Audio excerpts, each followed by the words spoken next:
Hello good morning welcome to learning now. നമ്മൾ ഈ ഒരു വീഡിയോയിൽ KTUന്റെ റിവിഷൻ സീരീസ് ആണ് നോക്കുന്നത്. ഓക്കെ, അതിൽ നമ്മൾ മൊഡ്യൂൾ 1 പാർട്ട് ബി ക്വസ്റ്റ്യൻസ് ആണ് ഡിസ്കസ് ചെയ്യുന്നത്. അപ്പോൾ ഓൾറെഡി നമ്മൾ മൊഡ്യൂൾ 1 ആൻഡ് 2 പാർട്ട് എ എന്ന് പറഞ്ഞിട്ടൊരു സെക്ഷൻ ചെയ്തിരുന്നു. അതിൽ നമ്മൾ part A questions module 1 and 2 include ചെയ്തിട്ടുണ്ട്. ഈ ഒരു വീഡിയോയിൽ പാർട്ട് ബി മാത്രമാണ്, അതായത് മൊഡ്യൂൾ 1 പാർട്ട് ബി ക്വസ്റ്റ്യൻസ് മാത്രമാണ് നമ്മൾ ഡിസ്കസ് ചെയ്യാൻ പോകുന്നത്. ഓക്കെ, അപ്പൊ നമുക്ക് ഫസ്റ്റ് ക്വസ്റ്റ്യനിലേക്ക് പോകാം. Explain Faraday's law of electromagnetic induction. Electromagnetic induction, Faraday's law of electromagnetic induction എന്ന് പറയുന്നത് വളരെ ഇമ്പോർട്ടന്റ് ആയിട്ടുള്ള ഒരു ക്വസ്റ്റ്യൻ ആണ് ഈ ഒരു മൊഡ്യൂളിൽ. അപ്പോൾ എന്താണ് ഇലക്ട്രോമാഗ്നറ്റിക് ഇൻഡക്ഷൻ എന്നുള്ളത് ആദ്യം നോക്കണം അല്ലെ. ഇലക്ട്രോമാഗ്നറ്റിക് ഇൻഡക്ഷൻ എന്ന് പറഞ്ഞാൽ ഒരു കറന്റ് പ്രൊഡ്യൂസ് ചെയ്യുകയാണ്. ഓക്കെ, അതെങ്ങനെയാണ്? ഒരു ചേഞ്ചിങ് മാഗ്നറ്റിക് ഫീൽഡ് കാരണം ഒരു ഇലക്ട്രോമോട്ടീവ് ഫോഴ്സ് പ്രൊഡ്യൂസ് ആവുകയും അതിന്റെ ഫലമായിട്ട് നമുക്കൊരു കറന്റ് പ്രൊഡ്യൂസ് ആവുകയാണെങ്കിൽ നമുക്കതിനെ ഇലക്ട്രോമാഗ്നറ്റിക് ഇൻഡക്ഷൻ എന്ന് പറയാൻ പറ്റും. ഓക്കെ, ഇത് സംഭവിക്കുന്നത് ഒന്നില്ലെങ്കിൽ എന്തായിരിക്കാം, ഒരു കണ്ടക്ടർ ഒരു മൂവിംഗ് മാഗ്നറ്റിക് ഫീൽഡ് അല്ലെങ്കിൽ AC പവർ സോഴ്സ് കാരണം വരുന്ന ഒരു മൂവിംഗ് മാഗ്നറ്റിക് ഫീൽഡിൽ പ്ലേസ് ചെയ്യുന്നത് കൊണ്ടാകാം. അതല്ലെങ്കിൽ ഒരു കണ്ടക്ടർ ഒരു സ്റ്റേഷനറി മാഗ്നറ്റിക് ഫീൽഡിൽ കോൺസ്റ്റന്റ് ആയിട്ട് മൂവ് ചെയ്യുക. ഇതർ കണ്ടക്ടർ മൂവ് ചെയ്യണം, അതല്ലെങ്കിൽ ഒരു മൂവിംഗ് മാഗ്നറ്റിക് ഫീൽഡ് ഉണ്ടാകണം. ഈ രണ്ട് ഫിനോമിന കാരണം അല്ലെങ്കിൽ ഈ രണ്ട് കാരണങ്ങൾ കാരണം എന്ത് ചെയ്യാം, ഒരു ഇലക്ട്രോ മാഗ്നറ്റിക് ഇൻഡക്ഷൻ അല്ലെങ്കിൽ ഒരു കറന്റ് പ്രൊഡ്യൂസ് ആകുന്ന ആ ഒരു പ്രോസസ്സിനെയാണ് നമ്മൾ എന്തെന്ന് പറയുന്നത്, ഇലക്ട്രോ മാഗ്നറ്റിക് ഇൻഡക്ഷൻ എന്ന് പറയുന്നത്. ഓക്കെ, ഇനി നമുക്ക് ഇതിന്റെ ഒരു കറസ്പോണ്ടിങ് ഇക്വേഷൻ വരുന്നുണ്ട്. ആ ഒരു ഇൻഡ്യൂസ്ഡ് വോൾട്ടേജ് നമ്മൾ പറഞ്ഞ ഒരു വോൾട്ടേജ് ഇൻഡ്യൂസ്ഡ് ആകുന്ന പറയുന്നുണ്ട്. അതിനൊരു ഇക്വേഷൻ ആണ് E is equal to N into d∅dt എന്ന് പറയുന്നത്. E എന്ന് പറഞ്ഞാൽ എന്താണ്, ആ ഒരു ഇൻഡ്യൂസ്ഡ് ആയിട്ടുള്ള വോൾട്ടേജ്. ഈ വോൾട്ടേജിന്റെ യൂണിറ്റ് നമുക്കറിയാം വോൾട്ട് ആണ്. N എന്ന് പറയുന്നത് എന്താണ്, നമ്പർ ഓഫ് ടേൺസ് ആണ്. ആ ഒരു കോയിലിൽ വരുന്ന നമ്പർ ഓഫ് ടേൺസ് ആണ് N എന്ന് പറയുന്നത്. ഫൈ എന്ന് പറയുന്നതാണ് മാഗ്നറ്റിക് ഫ്ലക്സ് ആണ് അല്ലെ. ആ ഒരു amount ഓഫ് മാഗ്നറ്റിക് ഫീൽഡ്, ആ ഒരു സർഫേസിൽ വരുന്ന മാഗ്നറ്റിക് ഫ്ലക്സ് എത്രത്തോളമാണോ അതിനെയാണ് നമ്മൾ ഫൈ എന്നുള്ള ഒരു ടേമിൽ ഡിനോട്ട് ചെയ്യുന്നത്. ഇവിടെ നമ്മൾ d∅dt ആണ് നമ്മൾ എടുക്കുന്നത്. Rate of change of magnetic flux ആണ് നമ്മൾ കൺസിഡർ ചെയ്യുന്നത്. T എന്ന് പറയുന്നത് എന്താണ്, ഒരു ടൈം ആണ് അല്ലെ. അപ്പൊ ഇതിന്റെ ആപ്ലിക്കേഷൻസ് എവിടെയൊക്കെയാണെന്ന് പറഞ്ഞാൽ AC ജനറേറ്റർ വർക്ക് ചെയ്യുന്നത് ഇലക്ട്രോമാഗ്നറ്റിക് ഇൻഡക്ഷനിലാണ്, ഇലക്ട്രിക്കൽ ട്രാൻസ്ഫോമേഴ്സ്, അതുപോലെ തന്നെ മാഗ്നറ്റിക് ഫ്ലോ മീറ്റർ, അങ്ങനെ ഒരുപാട് ആപ്ലിക്കേഷൻസ് ആണ് ഈ ഒരു ഇലക്ട്രോമാഗ്നറ്റിക് ഇൻഡക്ഷൻ എന്ന് പറഞ്ഞിട്ടുള്ള ഒരു പ്രോസസ്സിൽ വരുന്നത്. ഓക്കെ, അപ്പൊ നമ്മുടെ ക്വസ്റ്റ്യൻ എന്താണ്, Faraday's first law of electromagnetic induction, അതായത് Faraday's law of electromagnetic induction ആണ്. നമുക്ക് രണ്ട് ലോസ് ആണ് ഫാരഡേസ് ലോ വരുന്നത്. ഫസ്റ്റ് വൺ എന്ന് പറയുന്നത് എന്താണ്, ഒരു കറന്റ് കാരിയിങ് ഒരു കണ്ടക്ടർ എന്ന് പറയുന്നത് ഒരു വേരിയിങ് മാഗ്നറ്റിക് ഫീൽഡിൽ പ്ലേസ് ചെയ്യുകയാണെങ്കിൽ അവിടെ നമുക്കൊരു EMF, അതായത് ഒരു ഇലക്ട്രോമോട്ടീവ് ഫോഴ്സ് ഇൻഡ്യൂസ്ഡ് ആവുകയാണ്. ഓക്കെ, ഇനി ആ ഒരു കണ്ടക്ടറിന്റെ സർക്യൂട്ട് എന്ന് പറയുന്നത് ക്ലോസ്ഡ് ആണെങ്കിൽ അവിടെ എന്താണ്, ഒരു കറന്റ് ഇൻഡ്യൂസ്ഡ് ആവുകയും ആ കറന്റ് അറിയപ്പെടുന്ന പേരെന്താണ്, ഇൻഡ്യൂസ്ഡ് കറന്റ് എന്ന് പറയുന്നത്. ഓക്കെ, അപ്പോൾ ഒരു കണ്ടക്ടർ ഒരു വേരിയിങ് മാഗ്നറ്റിക് ഫീൽഡിൽ നമ്മൾ പ്ലേസ് ചെയ്യുകയാണെങ്കിൽ അവിടെ ഒരു ഇലക്ട്രോമോട്ടീവ് ഫോഴ്സ് ഇൻഡ്യൂസ്ഡ് ആവുകയും കറന്റ്, അതായത് ആ കണ്ടക്ടർ സർക്യൂട്ട് ക്ലോസ്ഡ് ആണെങ്കിൽ നമുക്ക് അതിനകത്ത് ഒരു കറന്റ് ഇൻഡ്യൂസ്ഡ് ആകുകയും ആ കറന്റിന്റെ പേരാണ് ഇൻഡ്യൂസ്ഡ് കറന്റ് എന്ന് പറയുന്നത്. ഓക്കെ, ഇതാണ് Faraday's first law of electromagnetic induction എന്ന് പറയുന്നത്. ഇനി സെക്കൻഡ് ലോ എന്താണ് നമുക്ക് പറയുന്നത് നോക്കാം. Faraday's second law of electromagnetic induction എന്ന് പറഞ്ഞാൽ ഈ ഇൻഡ്യൂസ്ഡ് EMF, അതായത് induced EMF in a coil എന്ന് പറയുന്നത് അതിന്റെ rate of change of flux ലിങ്കേജിന് പ്രൊപ്പോർഷണലാണ്, അതല്ലെങ്കിൽ ഈക്വൽ ആണെന്ന് നമുക്ക് പറയാൻ പറ്റും. ഓക്കെ, അപ്പോ ഫ്ലക്സ് ലിങ്കേജ് എന്ന് പറഞ്ഞാൽ എന്താണ്, number of turns in the coil and flux associated with the coil. അതാണ് ഈ പറയുന്ന N d∅ എന്ന് പറയാം, അതല്ലെങ്കിൽ del∅/del T എന്ന് പറയാം. അതിനെയാണ് നമ്മൾ ഫ്ലക്സ് ലിങ്കേജ് എന്നുള്ള ഒരു ടേമിൽ നമ്മൾ ഡിനോട്ട് ചെയ്യുന്നത്. അപ്പൊ അതിലുണ്ടാകുന്ന ഇൻഡ്യൂസ്ഡ് EMF എന്ന് പറയുന്നത് which is equal to minus N d∅/dt ആണ് നമുക്ക് വരുന്നത്. ഓക്കെ, അപ്പൊ നമ്മൾ ഓരോന്നും നോക്കി. E എന്ന് പറയുന്നത് ഇൻഡ്യൂസ്ഡ് EMF ആണ്, N എന്ന് പറയുന്നത് നമ്പർ ഓഫ് ടേൺസ് ആണ്, ഫൈ എന്ന് പറയുന്നത് മാഗ്നറ്റിക് ഫ്ലക്സ് ആണ്, T എന്ന് പറയുന്നത് ടൈം ആണ്. ഇത് നമ്മൾ ഓൾറെഡി ഡിസ്കസ് ചെയ്തിട്ടുള്ളതാണ്. ഇനി ഇതിന് റിലേറ്റഡ് ആയിട്ട് വരുന്ന വേറൊരു ലോ കൂടിയാണ് ലെൻസസ് ലോ എന്ന് പറയുന്നത്. ഓക്കെ, അപ്പൊ നോക്കൂ, the polarity of induced EMF is such that it tends to produce a current which opposes the change in magnetic flux that produced it. അല്ലെ, ആ ഒരു ഇൻഡ്യൂസ്ഡ് EMFന്റെ പൊളാരിറ്റി എന്ന് പറയുന്നത് എന്ത് ചെയ്യുന്നുണ്ട്? പ്രൊഡ്യൂസ്ഡ് ആകുന്ന ആ ഒരു കറന്റിനെ അത് ഒപ്പോസ് ചെയ്യണം. ആ ഒരു ചേഞ്ചിങ് മാഗ്നറ്റിക് ഫ്ലക്സ്, അതായത് അവിടെ ഒരു ചേഞ്ചിങ് മാഗ്നറ്റിക് ഫ്ലക്സ് പ്രൊഡ്യൂസ് ആകുന്നുണ്ട്. അതിനെ ഒപ്പോസ് ചെയ്യുന്ന രീതിയിലുള്ള ഒരു കറന്റ് ആണ് നമുക്ക് അവിടെ പ്രൊഡ്യൂസ് ആകുന്നത്. അല്ലെ, അപ്പൊ ആ ഒരു പൊളാരിറ്റി നമുക്കിവിടെ നോക്കുക, ഒരു നെഗറ്റീവ് സൈൻ നമ്മൾ ഇവിടെ കണ്ടു. ഇതെന്ന് പറയുന്നത് ഈ ഒരു ലെൻസസ് ലോ റിലേറ്റഡ് ആയിട്ട് വരുന്നതാണ്. ഓക്കെ, അതെന്താണ്? ഒരു എഫക്റ്റീവ് നെഗറ്റീവ് സൈൻ ഇൻഡിക്കേറ്റ് ചെയ്യുന്നത് direction of the induced current, അതായത് ആ ഒരു ചേഞ്ചിങ് മാഗ്നറ്റിക് ഫീൽഡിന് അനുസരിച്ച് വരുന്ന ആ ഒരു ഇൻഡ്യൂസ്ഡ് കറന്റിന്റെ ഡയറക്ഷനെയാണ് നമുക്ക് ആ ഒരു നെഗറ്റീവ് സൈൻ ഇവിടെ കാണിച്ചു തരുന്നത്. ഓക്കെ, അപ്പൊ ഇത്രയാണ് ഇലക്ട്രോ മാഗ്നറ്റിക് ഇൻഡക്ഷൻ, അതുപോലെ തന്നെ Faraday's law of electro magnetic induction എന്നുള്ള ഒരു ക്വസ്റ്റ്യൻ നമുക്ക് ചോദിച്ചാൽ ആൻസർ എഴുതേണ്ടത്. ഓക്കെ, അപ്പൊ നമുക്കതൊരു 3 മാർക്ക്, അതായത് പാർട്ട് ബിയിലാണെങ്കിലും നമുക്ക് സ്പ്ലിറ്റ് അപ്പ് വരുന്നുണ്ടാകും. ചിലപ്പോൾ ഒരു 3 മാർക്കിനോ അല്ലെങ്കിൽ 4 മാർക്കിനോ ഒക്കെ ആയിട്ടായിരിക്കും നമുക്ക് ഈ ഒരു ക്വസ്റ്റ്യൻസ് ഒക്കെ ചോദിക്കുന്നത്. ഓക്കെ, ഇനി അടുത്തത് നമുക്ക് ഈ ഒരു ഫസ്റ്റ് മൊഡ്യൂളിൽ നമുക്ക് കുറെ പ്രോബ്ലംസ് എക്സ്പെക്ട് ചെയ്യാം. ഓക്കെ, നമുക്കിതിൽ നമ്മൾ ഇതൊക്കെ പഠിക്കുന്നുണ്ട് അല്ലെ, പവർ ഫാക്ടർ അങ്ങനെയുള്ള കാര്യങ്ങളൊക്കെ നമ്മൾ പഠിക്കുന്നുണ്ട്. RLC circuit, series and parallel combinations ഒക്കെ വരുന്നുണ്ട്. അപ്പൊ പ്രോബ്ലംസ് നമുക്ക് ഇതിൽ ഒരുപാട് എക്സ്പെക്ട് ചെയ്യാവുന്ന ഒരു മൊഡ്യൂളാണ് ഈ 1 and 2 എന്ന് പറയുന്നത്. ഓക്കെ, അപ്പൊ ഒരു ഫസ്റ്റ് ക്വസ്റ്റ്യൻ നോക്കൂ. In an AC circuit a voltmeter and ammeter are connected and they show 220 volt and 12 amperes respectively. Calculate the maximum and average value of the voltage and current. അല്ലെ, ഒരു AC സർക്യൂട്ടിൽ ഒരു അമ്മീറ്ററും വോൾട്ട്മീറ്ററും connect ചെയ്തിരിക്കുന്നുണ്ട്. Voltmeter reading എന്ന് പറയുന്നത് 220 വോൾട്ടും ammeter reading എന്ന് പറയുന്നത് 12 ആംപിയേഴ്സും ആണ്. അങ്ങനെയാണെങ്കിൽ നമുക്ക് കാൽക്കുലേറ്റ് ചെയ്യേണ്ടത് maximum voltage and current calculate ചെയ്യണം, അതുപോലെ തന്നെ average value of voltage and current രണ്ടും തന്നെ കാൽക്കുലേറ്റ് ചെയ്യണം. ഓക്കെ, അപ്പൊ എന്താണ് RMS വോൾട്ടേജ്? നമുക്ക് തന്നിരിക്കുന്നതാണ് RMS വോൾട്ടേജ്, അതുപോലെ തന്നിരിക്കുന്നതാണ് 12 ആംപിയേഴ്സ് എന്ന് പറയുന്നതാണ് root mean square value IRMS എന്ന് പറയുന്നത് 12 ആംപിയർ എന്ന് പറയുന്നത്. ഇപ്പൊ ഫസ്റ്റ് നമുക്ക് കാൽക്കുലേറ്റ് ചെയ്യേണ്ടത് വോൾട്ടേജ്, അതായത് മാക്സിമം വോൾട്ടേജ് ആണ്. So Vmax is equal to എന്താണ്? സ്ക്വയർ റൂട്ട് ഓഫ് VRMS ആണ്. Square root of 2 into VRMS ആണ്. അപ്പൊ റൂട്ട് 2 into VRMS എന്ന് പറഞ്ഞാൽ 220, റൂട്ട് 2 V20 എന്ന് പറഞ്ഞാൽ എത്രയാണ്? 311 ആണ് നമുക്ക് കിട്ടുന്നത്. അതേപോലെ തന്നെ Imax എന്താണ്? Root 2 IRMS. IRMS 12 ആണ് നമുക്കറിയാം. So root 2 into IRMS, root 2 12 എന്ന് പറയുന്നത് എത്രയാണ്? 16.97 ആംപിയർ ആണ് നമുക്ക് കിട്ടുന്ന Imaxും അതുപോലെ തന്നെ Vmax എന്ന് പറയുന്നത്. വോൾട്ടേജ് മാക്സിമം എന്ന് പറയുന്നതും Imaxും. ഇനി നമുക്ക് കാൽക്കുലേറ്റ് ചെയ്യേണ്ടത് എന്താണ്? ആവറേജ് വാല്യൂ ആണ് അല്ലെ. ആവറേജ് വാല്യൂവിനുള്ള ഇക്വേഷൻ എന്താണ്? നമുക്ക് നോക്കാം.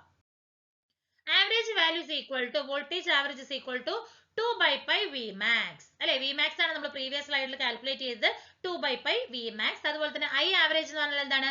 2 by pi Imax ആണ്. So V average is equal to 2 by pi Vmax. Vmax എന്ന് പറയുന്നത് 311 ആണ്. So 2 by pi 311 which is equal to 198 voltage ആണ്. അതേപോലെ തന്നെ I average is equal to എത്രയാണ്? 2 by pi Imax which is equal to 2 by pi into 17 which is equal to 10.8 ampere ആണ് വരുന്നത്. So നമുക്ക് വോൾട്ടേജ് RMS വോൾട്ടേജ് നമുക്ക് രണ്ടും തന്നിട്ടുണ്ട്. RMS വോൾട്ടേജും RMS കറന്റും തന്നിട്ടുണ്ട്. നമ്മൾ ആദ്യം കണ്ടുപിടിച്ചത് എന്താണ്? നമുക്ക് മാക്സിമം വാല്യൂസ് Vmaxും Imaxും കാൽക്കുലേറ്റ് ചെയ്തു. ദെൻ ആ വാല്യൂസ് യൂസ് ചെയ്തിട്ട് നമ്മൾ V ആവറേജും I ആവറേജും കാൽക്കുലേറ്റ് ചെയ്തിട്ടുണ്ട്. ഓക്കെ, അടുത്ത ക്വസ്റ്റ്യൻസ് നോക്കൂ. 3 resistors of 100 ohm, 200 ohm, 300 ohm are connected in series to a 250 volt supply. നോക്കൂ ഫിഗറിൽ 3 റെസിസ്റ്റേഴ്സ് 100, 200, 300 മൂന്നും സീരീസ് ആയിട്ടാണ് കണക്ട് ചെയ്തിരിക്കുന്നത്. ഒരു 250 വോൾട്ടേജ് സപ്ലൈയിലാണ് നമ്മൾ കണക്ട് ചെയ്തിരിക്കുന്നത്. Determine the current in the circuit and power dissipated in the resistor 100 ohm. Okay, അപ്പൊ നമുക്ക് കാൽക്കുലേറ്റ് ചെയ്യേണ്ടത് എന്താണ്? കറന്റ് ആ ഒരു സർക്യൂട്ടിലൂടെ I എന്നുള്ളത് മാത്രമേ നമുക്ക് തന്നിട്ടുള്ളൂ. What about the current value, അതുപോലെ തന്നെ പവർ 100 ഓം റെസിസ്റ്റർ, ഈ ഒരു റെസിസ്റ്ററിലൂടെ ഡിസിപ്പേറ്റ് ആയിരിക്കുന്ന പവർ എത്രയാണെന്നാണ് ചോദിച്ചിരിക്കുന്നത് അല്ലെ. അപ്പൊ നോക്കൂ, 3 റെസിസ്റ്റേഴ്സ് സീരീസ് ആയിട്ടാണ് കണക്ട് ചെയ്തിരിക്കുന്നത്. അപ്പൊ നമുക്ക് കറന്റ് കണ്ടുപിടിക്കണമെങ്കിൽ നമുക്ക് ആദ്യം എന്ത് വേണം? നമുക്കറിയാം ohm's law V is equal to I into R എന്നുള്ള ഒരു ഇക്വേഷൻ നമുക്ക് അറിയാം അല്ലെ. അതിൽ നമുക്ക് I കണ്ടുപിടിക്കണമെങ്കിൽ റെസിസ്റ്ററിന്റെ വാല്യൂ അറിയണം. ഇവിടെ 3 സീരീസ് റെസിസ്റ്റർ ആയതുകൊണ്ട് നമ്മൾ ആദ്യം സീരീസ് R ഈക്വലന്റ് കാൽക്കുലേറ്റ് ചെയ്യണം. അതിനുശേഷം നമുക്ക് എന്ത് ചെയ്യാൻ പറ്റും? കറന്റ് കണ്ടുപിടിക്കാം. I is equal to V by R equation use ചെയ്തിട്ട് നമുക്ക് കറന്റ് കണ്ടുപിടിക്കാം. അതിനുശേഷം power P is equal to എന്താണ്? I square R ആണ്. അപ്പൊ ഈ രണ്ട് ഇക്വേഷൻസ് യൂസ് ചെയ്തിട്ട് നമുക്ക് എന്ത് ചെയ്യാൻ പറ്റും? വാല്യൂസ് കാൽക്കുലേറ്റ് ചെയ്യാനായിട്ട് പറ്റും അല്ലെ. സോ ഫസ്റ്റ് നമുക്ക് എന്ത് ചെയ്യാം? റെസിസ്റ്റൻസ്, ടോട്ടൽ റെസിസ്റ്റൻസ് കാൽക്കുലേറ്റ് ചെയ്യാം. അപ്പൊ സീരീസ് കണക്ഷൻ ആയതുകൊണ്ട് നമുക്കറിയാം R ഈക്വലൻസ് ഈക്വൽ ടു എന്താണ് വരുന്നത്? R1 plus R2 plus R3. എത്ര വേണമെങ്കിലും നമുക്കതിൽ സീരീസ് കോമ്പിനേഷൻ ആണെങ്കിൽ നമുക്കത് ആഡ് ചെയ്ത് പോകാം. So 100 plus 200 plus 300 which is equal to എത്രയാണ് നമുക്ക് കിട്ടുന്നത്? 600 ഓം ആണ് ടോട്ടൽ റെസിസ്റ്റൻസ് കിട്ടുന്നത്. ഇനി നമുക്ക് ഓംസ് ലോ യൂസ് ചെയ്തിട്ട് കറന്റിന്റെ ഇക്വേഷൻ എന്താണ്? I is equal to V by R total ആണ് അല്ലെ. സോ V എന്താണെന്ന് അറിയാം, 250 ആണ്. R total എന്ന് പറയുന്നത് 600 ആണ്. So I is equal to 250 by 600 ആണ്. സോ ഇവിടെ ഞാൻ ഇത് ക്യാൻസൽ ചെയ്തു, 25 by 60 ആണ്. 25 വീണ്ടും നമുക്ക് ക്യാൻസൽ ചെയ്താൽ എത്ര വരും? 5 by 12 കിട്ടും അല്ലെ. 5 by 12 എനിക്ക് സോൾവ് ചെയ്യുമ്പോൾ എനിക്ക് എത്ര കിട്ടുന്നത്? 0.4167 ആംപിയേഴ്സ് ആണ് എനിക്ക് കിട്ടുന്ന കറന്റിന്റെ വാല്യൂ. 0.4167 ആംപിയർ ആണ്. ഓക്കെ, ഇനി നമുക്ക് പവർ കാൽക്കുലേറ്റ് ചെയ്യാം. നോക്കൂ, power dissipated in the 100 ohm resistor അല്ലെ. നമ്മളോട് ചോദിച്ചിരിക്കുന്നത് R, അതായത് 100 ഓം ഫസ്റ്റ് റെസിസ്റ്ററിലൂടെ ഉണ്ടാകുന്ന പവർ ഡിസിപ്പേഷൻ എത്രത്തോളം ആണെന്നാണ്. അപ്പൊ നമുക്ക് ഐയുടെ വാല്യൂ നമ്മൾ കണ്ടുപിടിച്ചു, 0.4167 ആണ്. അത് ഞാൻ റൗണ്ട് ഓഫ് ചെയ്തിട്ട് 0.42 എന്ന് എടുത്തു.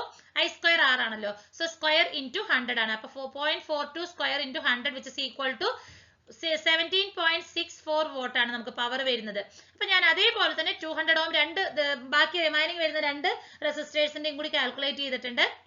സോ I ചേഞ്ച് ആകില്ല, R മാത്രമേ ചേഞ്ച് ആകുള്ളൂ അല്ലെ.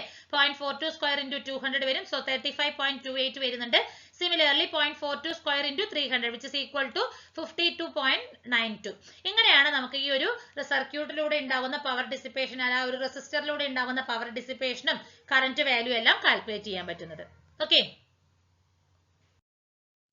അടുത്ത question, derive the relationship between the line and phase values for voltage and current in a 3-phase star connected system. ഒരു 3-phase star connected, ഇത് നമുക്കൊരു ഇമ്പോർട്ടന്റ് ആയിട്ടുള്ള ഒരു ക്വസ്റ്റ്യൻ ആണ്. 3-phase star കണക്ഷനും അതുപോലെ തന്നെ ഡെൽറ്റ കണക്ഷനും ഇതിന്റെ ഡീറ്റെയിൽ ആയിട്ടുള്ള വീഡിയോസ് നമ്മൾ ചെയ്തിട്ടുണ്ട്. അപ്പൊ ആ ഒരു ഡെറിവേഷൻ എന്തായാലും പഠിച്ചിട്ട് പോകണം. എയ്തർ സ്റ്റാർ കണക്ഷൻ അതല്ലെങ്കിൽ ഡെൽറ്റ കണക്ഷന്റെ ആ ഒരു ഡെറിവേഷൻ, ഫേസ് വാല്യൂ അതുപോലെ തന്നെ ലൈൻ വാല്യൂസ് ഒക്കെ വോൾട്ടേജും കറന്റിന്റെ ഒക്കെ ഡിറൈവ് ചെയ്യാനോ അതല്ലെങ്കിൽ പ്രോബ്ലത്തിൽ ചോദിക്കുന്നതിനോ നമുക്കൊരു ഷുവർ ക്വസ്റ്റ്യൻ ആണ്. അപ്പൊ അതൊരു വളരെ ഇമ്പോർട്ടന്റ് ആയിട്ടുള്ള ഒരു ടോപ്പിക് ആണ് സ്റ്റാർ ഡെൽറ്റ എന്ന് പറയുന്നത്. ഓക്കെ, അപ്പൊ നമ്മുടെ ക്വസ്റ്റ്യനിൽ ചോദിച്ചിരിക്കുന്നത് 3 ഫേസിലുള്ള സ്റ്റാർ കണക്ഷൻ ആണ് ചോദിച്ചിരിക്കുന്നത്. അപ്പൊ സ്റ്റാർ കണക്ഷൻ എന്ന് പറഞ്ഞാൽ എന്താണ്? 3 റെസിസ്റ്റൻസിനെ എൻഡ് അടുത്ത് കണക്ട് ചെയ്തിരിക്കുകയാണ്, ഒരു കോമൺ പോയിന്റിലേക്ക് എൻഡ് കണക്ട് ചെയ്തിരിക്കുകയാണ്. നോക്കൂ, എന്ന് പറഞ്ഞ കോമൺ പോയിന്റിലേക്ക് കണക്ട് ചെയ്തിരിക്കുകയാണ്. അതുകൊണ്ടാണ് നമുക്ക് ഇതിനെ സ്റ്റാർ കണക്ഷൻ എന്ന് പറയുന്നത്. അതല്ലെങ്കിൽ നമുക്ക് ഇതിനൊരു ടി കണക്ഷൻ എന്നുള്ള രീതിയിൽ നമുക്ക് പറയാം അല്ലെ. വൈ അല്ലെങ്കിൽ ഒരു ടി കണക്ഷൻ, ഇതാണ് വൈ കണക്ഷൻ എന്ന് പറയുന്നത്, ഇതാണ് ടി കണക്ഷൻ എന്ന് പറയുന്നത്. എന്താണെങ്കിലും അതിന്റെ കോമൺ പോയിന്റ് എന്ന് പറയുന്നത് ഒരു പോയിന്റിലേക്കാണ് 3 റെസിസ്റ്റേഴ്സുകളും തമ്മിൽ കണക്ട് ചെയ്തിരിക്കുന്നത്. 3 റെസിസ്റ്റേഴ്സിന്റെ ഓരോ എൻഡുകൾ കണക്ട് ചെയ്തിരിക്കുന്നത് അതിന്റെ കോമൺ പോയിന്റ് ആയിട്ടുള്ള N എന്ന് പറയുന്ന ഒരു കണക്ഷനിലേക്കാണ് കൊടുത്തിരിക്കുന്നത്. ഓക്കെ, അപ്പൊ ഇതിൽ നമുക്ക് എന്താണ് ഈ പറയുന്ന N എന്ന് പറയുന്ന പോയിന്റിനെയാണ് നമ്മൾ സ്റ്റാർ പോയിന്റ് അതല്ലെങ്കിൽ ന്യൂട്രൽ പോയിന്റ് എന്നുള്ള പേരിൽ അറിയപ്പെടുന്നത്. Okay, end point, neutral point അതല്ലെങ്കിൽ സ്റ്റാർ പോയിന്റ് എന്ന് പറയുന്നത്. അപ്പൊ നമുക്ക് അതിന്റെ കറന്റും വോൾട്ടേജും കാൽക്കുലേറ്റ് ചെയ്യാം. ഓക്കെ, അപ്പൊ VR, VY അതുപോലെ തന്നെ VB, ഈ മൂന്നുമാണ് എന്ത് പറയുന്നത്? 3 ഫേസ് വോൾട്ടേജുകൾ, VR, VY, VB എന്ന് പറയുന്നത്. അതുപോലെ തന്നെ VRY, VBR ആൻഡ് VYB എന്ന് പറയുന്നതാണ് അതിലുണ്ടാകുന്ന ലൈൻ വോൾട്ടേജുകൾ എന്ന് പറയുന്നത്. അപ്പൊ സിസ്റ്റം നമുക്ക് ബാലൻസ്ഡ് ആണെങ്കിൽ എങ്ങനെ വരും നമുക്ക് നോക്കാം. ഇതാണ് അതിന്റെ ഒരു കറസ്പോണ്ടിങ് കറക്ഷൻ സർക്യൂട്ടും അതേപോലെ തന്നെ ഒരു ഫേസർ റെപ്രസെന്റേഷൻ നമ്മളിവിടെ കാണിച്ചിരിക്കുന്നത്. ഓക്കെ, അപ്പൊ 120 ഡിഗ്രി ആണ് നമുക്ക് അവർ തമ്മിലുള്ള ആ ഒരു ആംഗിൾ. 3 ഫേസ് ആയതുകൊണ്ട് നമുക്കറിയാം ഫേസ് ആ ഒരു ഡിഫറൻസ്, ഫേസ് ഡിഫറൻസ് എന്ന് പറയുന്നത് എത്രയാണ്? 120 ഡിഗ്രിയാണ് 3 വേവുകൾ തമ്മിൽ വരുന്നത് അല്ലെ. അപ്പൊ VR, അതായത് നമ്മൾ മൂന്നും ബാലൻസ്ഡ് ആയതുകൊണ്ട് VR is equal to VY is equal to VB is equal to phase VPH എന്നാണ് എടുത്തിരിക്കുന്നത്. അതേപോലെ തന്നെ VRY ക്കുള്ള ഒരു ഇക്വേഷൻ നോക്കൂ. VR എന്ന് പറയുന്നത് നമുക്ക് VRY, അതായത് VRY എന്ന് പറയുന്നത് ഇവർ തമ്മിലുള്ള ഡിഫറൻസ് ആണ് അല്ലെ. അപ്പൊ VR minus of minus VY വരും. സോ അങ്ങനെ നമുക്ക്, അതായത് VR മൈനസ് V ആണ് വരുന്നത്. സോ VR മൈനസ് VY വരും അല്ലെ. ഈ ഒരു പാരലലോഗ്രാം ആ ഒരു ലോ ഓഫ് വെക്ടേഴ്സ് വെച്ച് നമുക്ക് അത് അഡീഷൻ ചെയ്യാനായിട്ട് പറ്റും. സോ അതിനു മുമ്പ് നമ്മൾ ആ ഒരു ഇക്വേഷൻ കണ്ടുപിടിക്കുകയാണ്. VRY is equal to VR minus VY വരും അല്ലെ. സോ നോക്കൂ, VRY is equal to square root of, നമുക്ക് ആ ഒരു ഇക്വേഷൻ അറിയാം, V square PH plus V square PH plus 2 VR VY cos 60 ആണ് വരുന്നത്. അപ്പൊ ഇവിടെ VPH വരുന്നുണ്ട്, ഇവിടെയും എനിക്ക് VPH സ്ക്വയർ വരും അല്ലെ. അപ്പൊ 3 അതിൽ നിന്ന് VPH സ്ക്വയർ കോമൺ ആയിട്ട് ഞാൻ എടുക്കും. അപ്പൊ എനിക്ക് അതിന് VPH കിട്ടും. ബാക്കി നമുക്ക് വരുന്നത് 1 plus 1 plus 2 ആണ് അല്ലെ, അതായത് 2 3 വരും അല്ലെ. അപ്പൊ √3 ആണ് നമുക്ക് ഇവിടെ കിട്ടുന്നത്. ഓക്കെ, അതാണ് VL ഈക്വൽ ടു എത്രയാണ് വരുന്നത്? √3 VPH എന്ന് കിട്ടുന്നത്. ഓക്കെ, അപ്പൊ നമുക്ക് ഒരു സ്റ്റാർ കണക്ഷനിൽ നമുക്ക് എന്ത് പറയാൻ പറ്റും? Line voltage VL which is equal to √3 into phase voltage. അപ്പൊ നമുക്ക് ഓരോ ലൈൻ വോൾട്ടേജിന്റെ ഇക്വേഷൻ നമുക്ക് ഇങ്ങനെ കാൽക്കുലേറ്റ് ചെയ്യാം. √3 into phase voltage ആണ് നമുക്ക് വരുന്നത്. ഓക്കെ, ഇനി നമുക്ക് സ്റ്റാർ കണക്ഷനിൽ ലൈൻസ് എന്ന് പറയുന്നത്, ഈ ലൈൻ എന്ന് പറയുന്നത് ഒരു സീരീസ് ആണ്. അതിന്റെ ഫേസ് വൈൻഡിങ്ങിന് റെസ്പെക്റ്റീവ് ആയിട്ട് നമുക്ക് എന്താണ്, റെസ്പെക്റ്റീവ് ആയിട്ട് അത് സീരീസ് ആണ്. അതുകൊണ്ട് തന്നെ സ്റ്റാർ കണക്ഷനിൽ ലൈൻ കറന്റ് എന്ന് പറയുന്നത് ഫേസ് കറന്റിന് ഈക്വൽ ആണ്. ഓക്കെ, അപ്പൊ IR, IY, IB എന്ന് പറയുന്നത് RYB 3 ലൈനിലൂടെ പോകുന്ന കറന്റുകളാണെങ്കിൽ ലോഡ് ബാലൻസ്ഡ് ആയതുകൊണ്ട് നമുക്ക് ഇതെല്ലാം കൂടി IPH എന്ന് എടുക്കാം അല്ലെ. IR is equal to IY is equal to IB is equal to എനിക്ക് എന്താ ഫേസ് കറന്റ് ആയിട്ട് കൺസിഡർ ചെയ്യാം. അപ്പൊ നമ്മൾ പറഞ്ഞു ഈ ഒരു സ്റ്റാർ കണക്ഷനിൽ ലൈൻ കറന്റും ഫേസ് കറന്റും ഈക്വൽ ആണ്. So IL is equal to IPH ആണ്. അപ്പോൾ ഒരു ബാലൻസ്ഡ് സ്റ്റാർ കണക്ഷനിൽ വെക്ടർ സം, ഒരു ലൈൻ കറന്റുകളുടെ എല്ലാം വെക്ടർ സം എന്ന് പറയുന്നത് which is equal to 0 ആണ് നമുക്ക് വരുന്നത്. IR എന്ന് പറയുന്നത് R എന്ന ലൈനിലൂടെ പോകുന്ന കറന്റ് ആണ്. IY എന്ന് പറയുന്നത് Y എന്ന ലൈനിലൂടെ പോകുന്നതും IB എന്ന് പറയുന്നത് B എന്ന ലൈനിലൂടെ പോകുന്ന കറന്റുമാണ് അല്ലെ. IN എന്ന് പറയുന്നത് എന്താണ്, ന്യൂട്രൽ കറന്റ് ആണ്. സോ ടോട്ടൽ കറന്റ് എനിക്ക് എത്രയാണ്, 0 ആണ് വരുന്നത്. ഓക്കെ, അപ്പോൾ ഒരു സ്റ്റാർ കണക്ഷനിൽ line current is equal to phase കറന്റും line voltage VL is equal to നമുക്ക് എന്താ വരുന്നത്, √3 into VPH ആണ് നമുക്ക് കിട്ടുന്നത്. ഓക്കെ, ഇതാണ് നമുക്ക് ഒരു സ്റ്റാർ കണക്ഷനിലുള്ള ലൈൻ വോൾട്ടേജും ഫേസ് വോൾട്ടേജും തമ്മിലുള്ള ഇക്വേഷൻസ് എന്ന് പറയുന്നത്. ഇനി അടുത്തൊരു ക്വസ്റ്റ്യൻ നോക്കൂ. A resistor of 50 ohm and inductor of 0.1 H and capacitor of 400 picofarad are connected in series and the combination is connected across 220 volt 50 hertz supply. നമുക്കൊരു RLC സീരീസ് കണക്ഷൻ ആണ് നമ്മളിവിടെ ഈ ക്വസ്റ്റ്യനിൽ നമുക്ക് ഫസ്റ്റ് പറഞ്ഞിരിക്കുന്നത് അല്ലെ. 3 എണ്ണം, അതായത് റെസിസ്റ്റർ, ഇൻഡക്ടർ, കപ്പാസിറ്റർ മൂന്നും സീരീസ് ആയിട്ട് കണക്ട് ചെയ്തിരിക്കുകയാണ്. ആ വോൾട്ടേജ് എത്രയാണ്, 220 വോൾട്ടും 50 ഹെർട്സ് സപ്ലൈ ആണ് വരുന്നത്. നമുക്ക് എന്തൊക്കെ കാൽക്കുലേറ്റ് ചെയ്യാൻ പറഞ്ഞിട്ടുണ്ട്, സർക്യൂട്ട് ഇംപിഡൻസ് കാൽക്കുലേറ്റ് ചെയ്യണം, റിസൾട്ടിംഗ് കറന്റ് എത്രയാണെന്ന് കാൽക്കുലേറ്റ് ചെയ്യണം, പവർ ഫാക്ടർ കാൽക്കുലേറ്റ് ചെയ്യണം, ഫേസ് ആംഗിൾ, പവർ കൺസ്യൂംഡ്.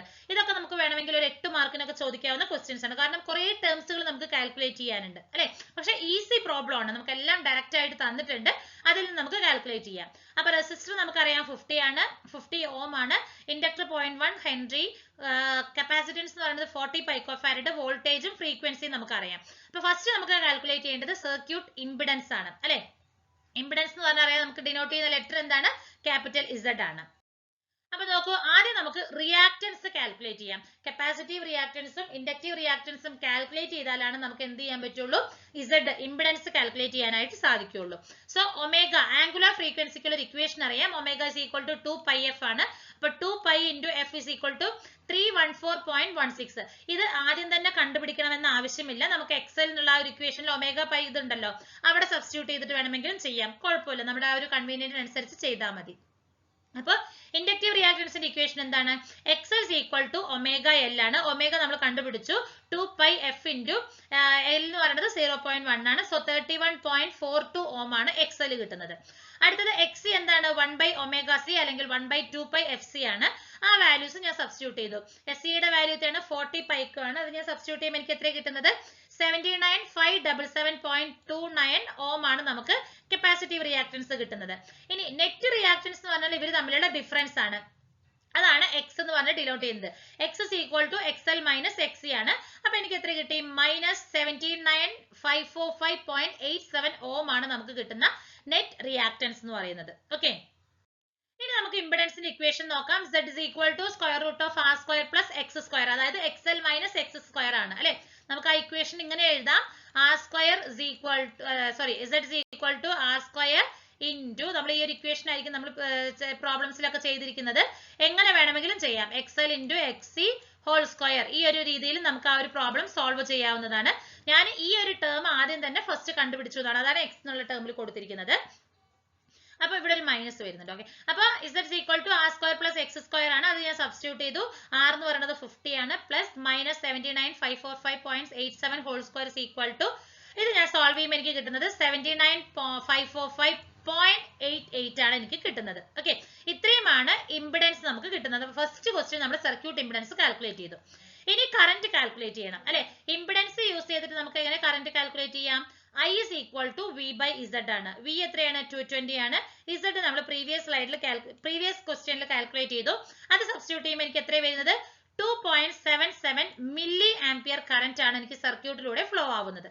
ഇനി ഫേസ് ആംഗിൾ ആണ്. ഫേസ് ആംഗിളിനുള്ള ഒരു ഇക്വേഷൻ അറിയാം. Phi is equal to tan phi x by r ആണ്. Okay, x by r. So tan inverse of x എത്രയാണ്?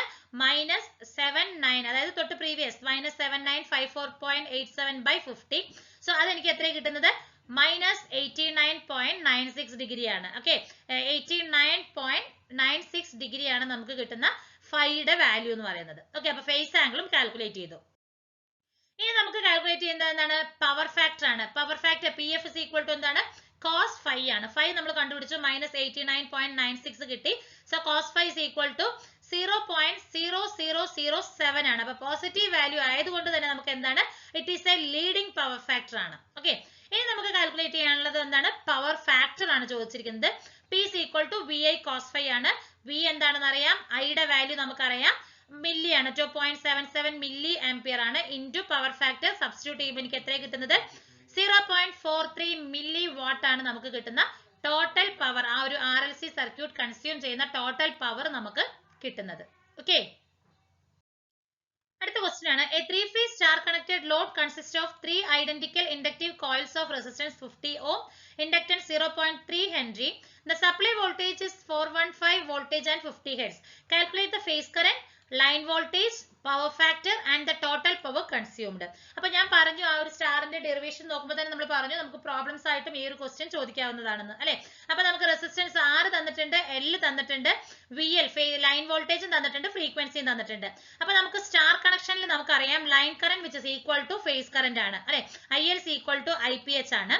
Star കണക്ഷനിലെ line voltage VL എന്ന് പറഞ്ഞാൽ എന്താണ്? √3 VPH ആണ്. ഈ രണ്ട് ഇക്വേഷൻസ് നമുക്ക് എന്തായാലും അറിയണം, എന്നാലാണ് നമുക്ക് എന്താണ് സോൾവ് ചെയ്യാനായിട്ട് പറ്റുള്ളൂ. ഓക്കെ, സ്റ്റാറും പഠിക്കണം, അതേപോലെ തന്നെ ഡെൽറ്റ കണക്ഷനും പഠിച്ചിട്ടുണ്ടാവണം. ഓക്കെ, അപ്പൊ നമുക്ക് ആദ്യം എന്താ കണ്ടുപിടിക്കുന്നത്? ഇൻഡക്റ്റീവ് റിയാക്ടൻസ് കാൽക്കുലേറ്റ് ചെയ്യാം. XL is equal to 2πfL ആണ്. 2π into f into L. അപ്പൊ നമുക്ക് എത്ര കിട്ടിയത്? 94.25 ohm ആണ് കിട്ടിയിരിക്കുന്നത്. ഇനി നമുക്ക് ഇംപിഡൻസ് കാൽക്കുലേറ്റ് ചെയ്യാം അല്ലെ. അപ്പൊ XL മാത്രം, അതായത് ഇൻഡക്റ്റൻസ് മാത്രം ഉള്ളത് കൊണ്ട് square root of R square plus XL square എന്ന് കൊടുത്താൽ മതി. അപ്പൊ 50 സ്ക്വയർ പ്ലസ് XLന്റെ വാല്യൂ സ്ക്വയർ ചെയ്തപ്പോൾ എനിക്ക് കിട്ടുന്നത് 106.7 ohm ആണ് എനിക്ക് കിട്ടുന്ന ഇംപിഡൻസ് കിട്ടുന്നത്. ഇനി ഫേസ് വോൾട്ടേജ് കാൽക്കുലേറ്റ് ചെയ്യാം. VPH is equal to എന്താണ്? VL by √3 ആണ് വരുന്നത് അല്ലെ. ഫേസ് ലൈൻ വോൾട്ടേജ് നമുക്ക് അറിയാം, അതായത് നമ്മൾ പഠിച്ചിട്ടുള്ളത് എന്താണ്? VL is equal to √3 into VPH ആണ് അല്ലെ. ഇതാണ് നമ്മൾ പഠിച്ചിട്ടുള്ള ഡെറിവേഷൻ. നമുക്ക് VPH അല്ലേ കാൽക്കുലേറ്റ് ചെയ്യേണ്ടത്. സോ VL by √3 ആണ്. VL നമുക്കറിയാം, √3 സബ്സ്റ്റിറ്റ്യൂട്ട് ചെയ്യുമ്പോൾ എനിക്ക് എത്ര കിട്ടുന്നത്? 239.6 വോൾട്ടേജ് കിട്ടുന്നുണ്ട്. ഓക്കെ, ഇനി നമുക്ക് ഫേസ് കറന്റ് കാൽക്കുലേറ്റ് ചെയ്യാം. IU അറിയാം, അല്ല സോറി Z അറിയാം, VPH അറിയാം. So IPH is equal to എന്താണ്? VPH by Z ആണ് വരുന്നത് അല്ലെ. അപ്പൊ VPH by Z എന്ന് പറയുമ്പോൾ VPH എത്രയാണെന്ന് അറിയാം, Z അറിയാം. സോ 2.25 ആംപിയർ ആണ് നമുക്ക് കിട്ടുന്നത്. ഇനി ലൈൻ കറന്റ് നമ്മൾ പറഞ്ഞു IPH is equal to IL ആണ് അല്ലെ. ഫേസ് കറന്റും ലൈൻ കറന്റും ഈക്വൽ ആയതുകൊണ്ട് 2.25 തന്നെയാണ് നമുക്ക് ഫേസ് കറന്റും അതുപോലെ തന്നെ ലൈൻ കറന്റും ഈ ഒരു സ്റ്റാർ കണക്ഷനിൽ വരുന്നത്. ഓക്കെ, ഇനി നമ്മളോട് കാൽക്കുലേറ്റ് ചെയ്യാൻ പറഞ്ഞിരിക്കുന്നത് പവർ ഫാക്ടറും അതുപോലെ തന്നെ ടോട്ടൽ പവറും വേണം. സോ പവർ ഫാക്ടറിനുള്ള equation cos phi is equal to R by Z ആണ്. R 50 ആണ്, Z നമ്മൾ 106.6 കാൽക്കുലേറ്റ് ചെയ്തു. സോ നമുക്ക് phi എത്രയാണ് കിട്ടുന്നത്? 0.469 ആണ് അല്ലെ. ഇവിടെ നമുക്ക് പവർ എന്ന് പറയുന്നത് ലാഗിംഗ് പവർ ഫാക്ടർ ആണ്, കാരണം it is an inductive load ആണ് അല്ലെ. ഇൻഡക്റ്റീവ് ലോഡ് ആയതുകൊണ്ട് തന്നെ ഒരു ലാഗിംഗ് പവർ ഫാക്ടർ ആണ് നമുക്ക് ഇവിടെ കിട്ടുന്നത്. ഇനി നമുക്ക് ടോട്ടൽ പവർ കാൽക്കുലേറ്റ് ചെയ്യണം. So P is equal to √3 VL cos phi. VL IL cos phi ആണ് കിട്ടുന്നത്. √3 അറിയാം, 415 ആണ് VL. IL നമ്മൾ കാൽക്കുലേറ്റ് ചെയ്തു, cos phi കാൽക്കുലേറ്റ് ചെയ്തു. സോ എല്ലാം കൂടി സബ്സ്റ്റിറ്റ്യൂട്ട് ചെയ്യുമ്പോൾ എനിക്ക് കിട്ടുന്നത് 758.5 വാട്ട് ആണ് നമുക്ക് കിട്ടുന്ന ടോട്ടൽ പവർ കൺസ്യൂം ചെയ്യുന്നത്. ഓക്കെ, അപ്പോൾ ഇത്രയും ക്വസ്റ്റ്യൻസ് ആണ് ഈ ഒരു മൊഡ്യൂൾ 1-ൽ നിന്ന് നമുക്ക് ഡിസ്കസ് ചെയ്യാനുള്ളത്. അപ്പോൾ കൂടുതലായിട്ട് നമ്മൾ ഇതിൽ ഡിസ്കസ് ചെയ്യാൻ അല്ലെങ്കിൽ പഠിക്കേണ്ട ശ്രദ്ധ കൊടുക്കേണ്ട ടോപ്പിക് ഏതാണെന്ന് ചോദിച്ചിട്ടുണ്ടെങ്കിൽ, ഒന്ന് first topic Faraday's law of induction, ആ ഒരു ടോപ്പിക് ആ ഒരു ഏരിയയിൽ നിന്ന് നല്ല രീതിയിൽ പഠിക്കണം. അതേപോലെ നമുക്ക് വരുന്നതാണ് 3-phase സ്റ്റാർ കണക്ഷനും അതുപോലെ തന്നെ ഡെൽറ്റ കണക്ഷൻ. ഓക്കെ, അതിൽ നിന്നും എന്തായാലും ഒരു ഷുവർ ക്വസ്റ്റ്യൻ അല്ലെങ്കിൽ തിയറി രീതിയിൽ ഡെറിവേഷൻ ചെയ്യാനോ അല്ലെങ്കിൽ നമുക്കൊരു പ്രോബ്ലം ആയിട്ട് ചോദിക്കാം. പിന്നെ പവർ ഫാക്ടർ, അപ്പാരന്റ് ഫാക്ടർ എന്താണ്, അപ്പാരന്റ് പവർ എന്താണ്, റിയാക്റ്റീവ് പവർ എന്താണ്, പവർ ഫാക്ടർ എന്താണ്, ഇതൊക്കെ നമുക്കൊരു ഇമ്പോർട്ടന്റ് ആയിട്ട് ചോദിക്കാവുന്ന ക്വസ്റ്റ്യൻസ് ആണ് ഈ ഒരു ഫസ്റ്റ് മൊഡ്യൂളിൽ നിന്ന് വരുന്നത്. Okay, thank you.